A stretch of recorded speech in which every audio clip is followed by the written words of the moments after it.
Students, आज हम दोबारा एक बार फिर से हमारे जो पिछले टॉपिक रह गए थे उसको डिस्कस करेंगे।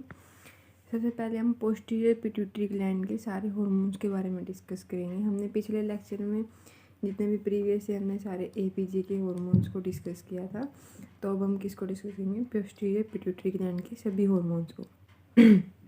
जो पिट्यूटरी ग्लैंड होता है उसके दो पार्ट होते थे, एक एपीजी और एक पीपीजी, पोस्टीरियर पिट्यूटरी ग्लैंड। जो स्मॉलेस्ट पार्ट होता है वो हमारा पोस्टीरियर पिट्यूटरी ग्लैंड, ये 25% होता है, ये जो हमारा 75% कंट्रीब्यूट करता है।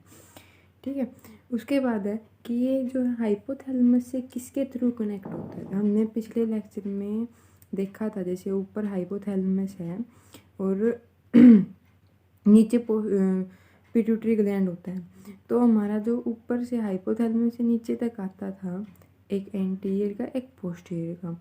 एंटीरियर को लाने के लिए हमारे लिए होती थी पोर्टल वेसल्स, और जो हमारा पोस्टीरियर पिट्यूटरी ग्लैंड को लाने के लिए कौन सी चीज़ें होती हैं हमारी? हाइपोफाइजियल न्यूरल ट्रैक्ट, जो हमने यहाँ पे लिखा भी हुआ है।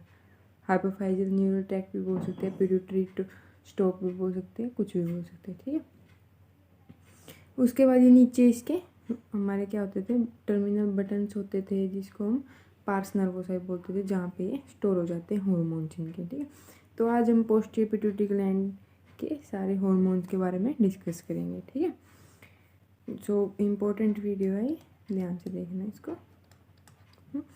जो पोस्टीरियर पिट्यूटरी ग्लैंड होते हैं, इसके अंदर सेल्स कौन सी प्रेजेंट होते हैं? तो अनमाइलिनेटेड न्यूरॉन्स होती हैं, जो कि क्या काम करती हैं?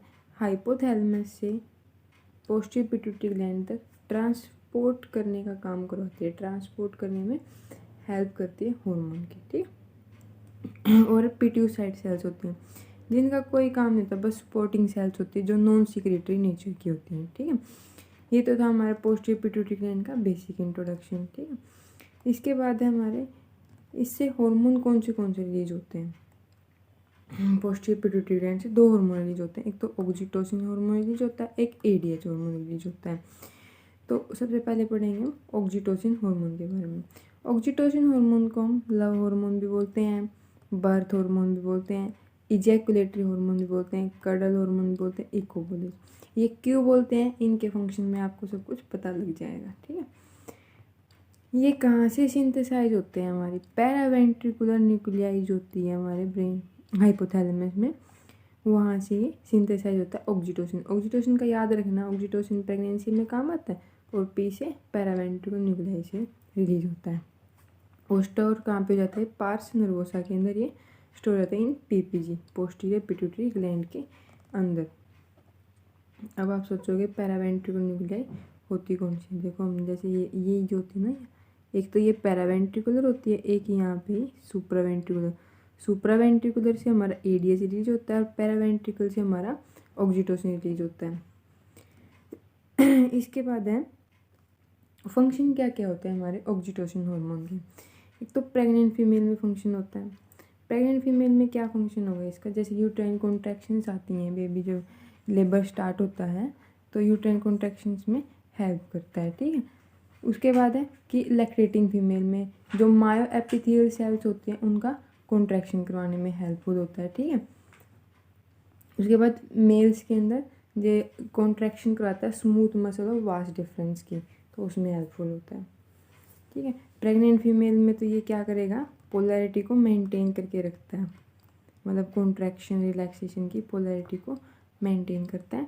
लैक्टेटिंग फीमेल में मायो एपिथेलियल सेल की कॉन्ट्रैक्शन मेंटेन करता है, और इसको इजैकुलेटरी हार्मोन भी इसीलिए बोला क्योंकि मिल्क इजैकुलेशन में हेल्प करता है। ठीक है, उसके बाद मेल्स में वास्ट डिफरेंस के लिए यूज होता है, कॉन्ट्रैक्शन करवाने के लिए होता है। ये होता है कि कभी कभी लेबर में बाहर से भी ऑक्सीटोसिन दिया जाता है, तो वो मतलब आर्टिफिशियल या फिर एक्सोजीनस ऑक्सीटोसिन बोलते हैं, जिसको हम एक्सोजीनस जो आउटसाइड से दिया जाता है उसको हम बोलते हैं पिटोसिन, जो पीपीएच में, पोस्टपार्टम हेमरेज में, लेबर में और अबॉर्शन जैसे केसेस में दिया जाता है। अब पिटोसिन की ओवरडोज हो जाती है तो उससे रप्चर ऑफ यूट्रस वगैरह होने के चांसेस होते हैं। तो एंटीडोट क्या होता है ऑक्सीटोसिन टॉक्सिसिटी का? एटोसिबेन। ठीक है। एटोसिपेन जो होता है इसका एंटीडोट होता है, जिसको हम टर्बुटालिन भी बोलते हैं। टर्बुटालिन मतलब इसका नाम है दूसरा। ये था ऑक्सीटोसिन के मतलब जनरल इंट्रोडक्शन के बारे में। अब इसकी रेगुलेशन कैसे होती है, कंट्रोल कैसे होता है ऑक्सीटोसिन का। अब इंक्रीज कब हो जाएगी ऑक्सीटोसिन की सिक्रीशन और डिक्रीज कब हो जाएगी ऑक्सीटोसिन की सिक्रीशन। दो तरह से मेन स्टिमुलेशन होती है, फिजिकल और नॉन फिजिकल।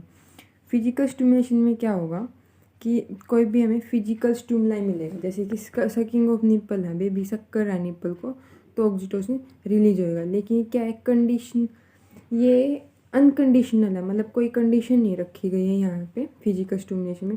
और नॉन फिजिकल जब मदर वो थिंक कर रही है, बस बेबी क्राई कर रहा है या फिर मदर उसके बारे में थिंक कर रही है, तो ये नॉन फिजिकल स्टिमुलेशन होता है। ठीक, ड्यूरिंग लेबर भी ऑक्सीटोसिन की सिक्रीशन बढ़ जाती है, ड्यूरिंग सेक्सुअल इंटरकोर्स भी ऑक्सीटोसिन सिक्रीशन बढ़ जाती है। और डिक्रीज स्ट्रेस में या फिर जो अल्कोहल ड्रिंकिंग वुमेन्स होते हैं उनमें ऑक्सीटोसिन सिक्रीशन कम हो जाती है। ये तो बेसिक सारा ऑक्सीटोसिन के बारे में था। इसके बाद है मेन इसमें फिजिकल याद रखना आप और नॉन फिजिकल याद रखना। ठीक है, और तो सारे कॉमन ही होते हैं जो आपको याद भी होंगे। एक तो ऑक्सीटोसिन हमने पढ़ लिया ऊपर, दूसरा हमने बताया था ADH anti diuretic hormone, vasopressin जिसको बोलते हैं, दूसरा नाम भी है। और आर्टिफिशियल देते हैं तो DDAVP बोलते हैं डी। ठीक है, जो एंटी डायरेटिक हार्मोन भी कहलाता है। अब एंटी डायरेटिक तो हमें पता चल गया ADH होता है। अब डायरेटिक हार्मोन कौन सा होता है बताओ, ये आप कमेंट में मुझे आंसर दीजिएगा। डायरेटिक हार्मोन किसको कहते हैं, ठीक है, और मैं नेक्स्ट वीडियो में बता दूंगी किसको कहते हैं। अब वैसोप्रेसिन जो है इसको और क्या कहा जाता है, पिट्रेसिन, आर्जिप्रेसिन और वाटर रेगुलेटरी हार्मोन, क्योंकि हमारे बॉडी में वाटर को रेगुलेट करके रखता है, मतलब वाटर को बैलेंस करके रखता है। ऑस्मोलैरिटी में मेन काम होता है इसका। ठीक है, हमारी बॉडी में प्लाज्मा लेवल कितना होता है इसका, 1 to 5 पिकोग्राम पर ml होता है। ये कहाँ से सिंथेसाइज होता है, ऑक्सीटोसिन तो हमने पढ़ा कि पैरावेंट्रिकल न्यूक्लियाई जो होती है हमारी वहाँ से रिलीज है, पैरावेंट्रिकल न्यूक्लियस ऑफ हाइपोथैलेमस से। और जो वैसोप्रेसिन ADH है ये हमारा सुप्रावेंट्रिकल न्यूक्लियस होती है हाइपोथैलेमस की, वहाँ से। और ये कहाँ पे स्टोर रहता है, पार्स नर्वोसा इन PPG। और किसके द्वारा ट्रांसपोर्ट हो जाता है, ये किसके द्वारा ट्रांसपोर्ट हुआ था, मैंने बताया भी था आपको, अनमाइलिनेटेड न्यूरॉन्स के द्वारा। ठीक है, ये वैसोप्रेसिन का नॉर्मल सा इंट्रोडक्शन है। अब वैसोप्रेसिन का भी काम क्या क्या होता है ADH का, मैंने बताया था आपको, वाटर रेगुलेटरी हार्मोन है। ठीक है, ये ब्लड प्रेशर को भी मेंटेन, मान लो ब्लड प्रेशर कम हो गया, ठीक है, ये क्या करेगा, आर्टरियोल्स जो होती हैं उनको कॉन्स्ट्रिक्ट कर देगा। अब कॉन्स्ट्रिक्ट होंगे तो वहाँ पे क्या वैसो कॉन्स्ट्रिक्शन हो जाएगा, जिससे BP इंक्रीज हो जाएगा। ठीक है, ये तो था कि BP को कैसे डिक्रीज से ठीक कर देता है, इंक्रीज कर देता, वो मेंटेन करता है ब्लड प्रेशर को। सेकंड है कि नॉर्मल ब्लड प्लाज्मा की ओस्मोलैरिटी को मेंटेन करता है। अब ये कैसे करेगा नॉर्मल प्लाज्मा ओस्मोलैरिटी को, देखो जैसे अब ADH का काम क्या, वाटर को रेगुलेट करना। ठीक है, ओस्मोलैरिटी का मतलब है कंसंट्रेशन। ठीक है, नॉर्मल कंसंट्रेशन को मेंटेन करता है, ना तो कम ना तो ज़्यादा। जैसे यूरिन में है, अब यूरिन की ओस्मोलैरिटी कहते हैं बढ़ गई, तो मतलब यूरिन ज़्यादा कंसनट्रेटेड हो गया, और ब्लड में अगर उसमें तो वो ब्लड कंसनट्रेटेड हो गया, तो ये उस कंसंट्रेशन को मेंटेन करने में हेल्प करता है ब्लड प्लाज्मा के। ठीक है, अब मान लो ज़्यादा हो गई है ब्लड प्लाज्मा कंसंट्रेशन ऑस्मोलैरिटी, तो ये कम कर देगा उसको। ठीक है, और अगर यूरिन की होगी तो यूरिन को भी कम कर देता है। ठीक है, और ये ब्लड वॉल्यूम को मेंटेन करने में हेल्प करता है। ब्लड वॉल्यूम को कैसे मेंटेन करेगा, ये हमारे जो बॉडी में सुडोरिफेरस ग्लैंड्स होते हैं, ठीक है, जैसे स्वेट ग्लैंड्स होते हैं, दूसरा नाम सुडोरिफेरस ग्लैंड होता है इनका, सुडोरिफेरस ग्लैंड, उनके ऊपर एक्ट करते हैं, जिससे लॉस ऑफ वाटर जो हमारा डिक्रीज हो जाता है, मतलब पर्सपिरेशन जो है कम हो जाता है। ठीक है, वाटर हमारी बॉडी में कंजर्व रहता है, तो हमारी ब्लड वॉल्यूम जो है मेंटेन रहती है। ठीक है, उसी तरह मतलब यही समझ में आ जाएगा आपको, तो ब्लड प्लाज्मा ऑस्मोलैरिटी उसी तरह से मेंटेन रहती है, मतलब नॉर्मल लेवल मेंटेन रहता है। उसके बाद किडनी के ऊपर भी एक्ट करता है, जो ADH होते हैं ना, एक सेकेंड, ADH जो होता है वो कहाँ पे जाके एक्ट करता है, एक्वापोरिन नाम के रिसेप्टर्स होते हैं, एक्वापोरिन एक्वापोरिन नाम के रिसेप्टर्स होते हैं, वहाँ पे एक्ट करता है जाके। कहाँ पे होते हैं एक्वापोरिन? प्रिंसिपल सेल्स जो होती हैं DCT, डिस्टल कन्वर्टेड ट्यूब्यूल और कलेक्टिंग डक्ट की, वहाँ पे जाके ये एक्ट करते हैं। ठीक है, ये क्या करेंगे? Increase permeability of collecting duct और DCT की परमेबिलिटी को इंक्रीज कर देंगे। परमेबिलिटी को इंक्रीज कर दिया, मतलब अब वो क्या करेंगी? फ्री वाटर जो है उसको रीअब्जॉर्ब ज़्यादा करना स्टार्ट कर देंगी। सोल्यूट फ्री वाटर जो होता है उसको रीअब्जॉर्ब ज़्यादा करेंगी। फिर क्या होगा? हमारी ब्लड वॉल्यूम बढ़ जाएगी। मतलब वाटर को रेगुलेट करने का काम होता है इनका। क्या काम हुआ इनका? वाटर रेगुलेशन का इनका काम हो गया। ठीक है, उसके बाद है इनको हम रेगुलेट कैसे करेंगे? आपको सारे फंक्शन समझ में आ गए होंगे। ब्लड प्रेशर कैसे मेंटेन करती है, blood plasma osmolarity, blood volume और किडनी पे, मतलब सारे इंटर रिलेटेड हैं सारे के सारे, तो इजी होगा।